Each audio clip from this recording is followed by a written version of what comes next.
Madam President, distinguished members of the Security Council, I thank the Presidency of Colombia for convening this emergency meeting upon the request of Romania. I wish you success in this important mission. Dear Foreign Minister Oana Tsoyu, Ukraine expresses its unwavering support with Romania and your people following this deeply alarming incident on May 29 when a Russian combat drone carrying explosive violated Romania's sovereign airspace and struck a residential area in the city of Galați, injuring civilians and causing significant destruction. Please convey, dear Minister Tsoyu, Ukraine's most sincere wishes of swift and full recovery to the family who has been injured because of this vicious Russian strike. Madam President, today once again we heard nothing new from the Russian representative. Unfortunately, he continues to sing the same old song, repeating the familiar narrative that it was not Russia, not a Russian drone, and relying on the well-worn patterns of denial and distortion. I believe there is no one in this chamber who would retain a single shred of trust in the words of Mr. Nebenza. Ukraine has full confidence in credible conclusions of the Romanian authorities that this was indeed a Russian drone and nothing else.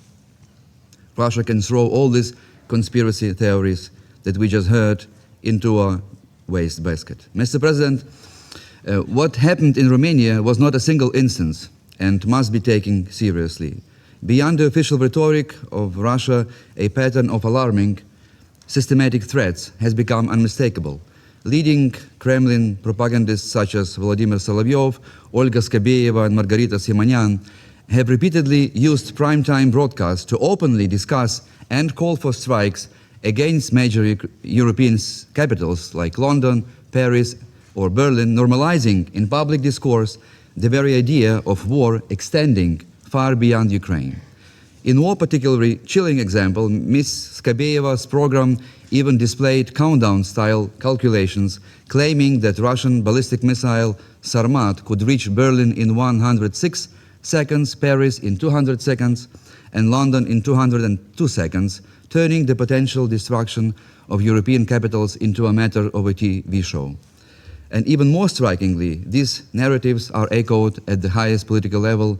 Dmitry Medvedev, former president, he used on multiple occasions similar explicit threats, suggesting potential attacks on European cities.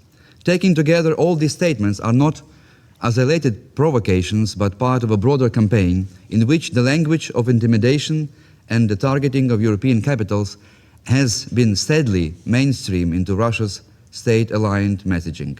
In Galați, in Romania, we have witnessed that all this rhetoric is not just threats. Madam President, the recent attack against Romania was a cynical double strike, which carried at least two messages. The first was directed at Romania and all NATO member states.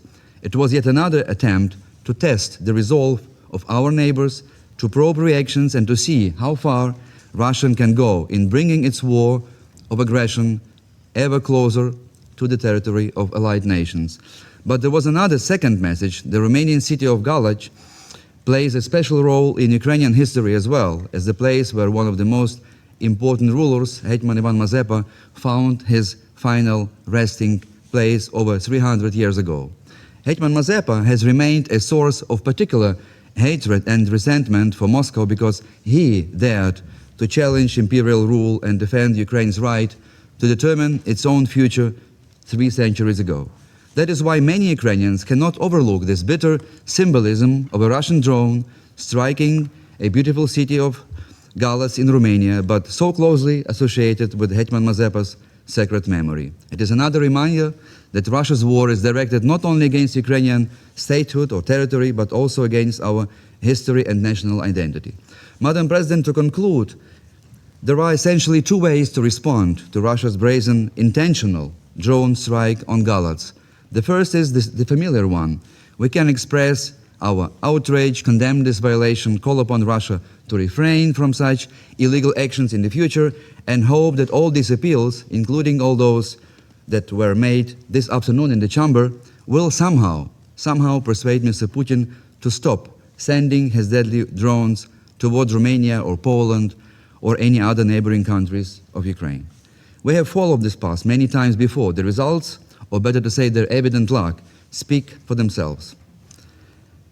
What we see now, we see the reaction before. There was an incident in Poland, you would remember, on the 12th of September, but all those signals were not really persuasive for Russia. This new strategy now in Romania is just another logical consequence of failure to put Russia in its place. This shall be another lesson for all of us. But there is, however, a second approach, how to address this intentional, I repeat, intentional drone strike against the peaceful city of Galați. We have to recognize that the most effective way to deal with these Russian attacks on Romanian citizens, and indeed on all European citizens, is to prevent those drones from entering Ukraine's airspace in the first place. In practical terms, this means helping Ukraine protect our skies and establish a powerful and fully integrated air defense shield with all the combined capabilities of our European partners. We urgently call upon our allies, also sitting on this table, not just to completely rethink and change the current approach and initiate a decisive shift in scale in the provision of air defense systems. We need at least a tenfold, but actually 20-fold increase.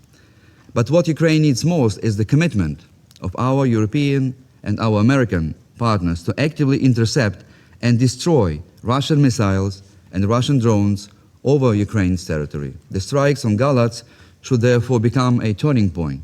The most effective response to Russia expanding its war across Europe is not another expression of concern, but a bold collective action that would deprive Russia of the ability to terrorize both Ukraine and all its neighbors.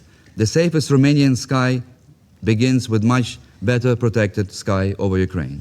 Madam President, before I wrap up, I would like to react to Mr. Nebenza's baseless accusations regarding an alleged drone strike on Zaporizhzhia nuclear power plant that we just heard. We strongly reject this shameless allegation that is merely a figment of Russia's vivid imagination. As in the case of Starobilsk, there is no independent verification of this unfounded claim. Instead of staging this theatrical performance once again, Russia must immediately liberate Zaporizhzhia, the biggest NPP on European soil, stop playing with nuclear fire and get out of Ukraine. And with regard to Mr. Nebenza's repeated reference to the Starobilsk fake story, the continuous manipulation of facts reminds us a famous Soviet movie, let me quote, traditionally in Russian: «Три магнитофона, три кинокамеры заграничных, три портсигара, куртка замшевая и портная. Три». In other words, just stop lying in this chamber. I thank you.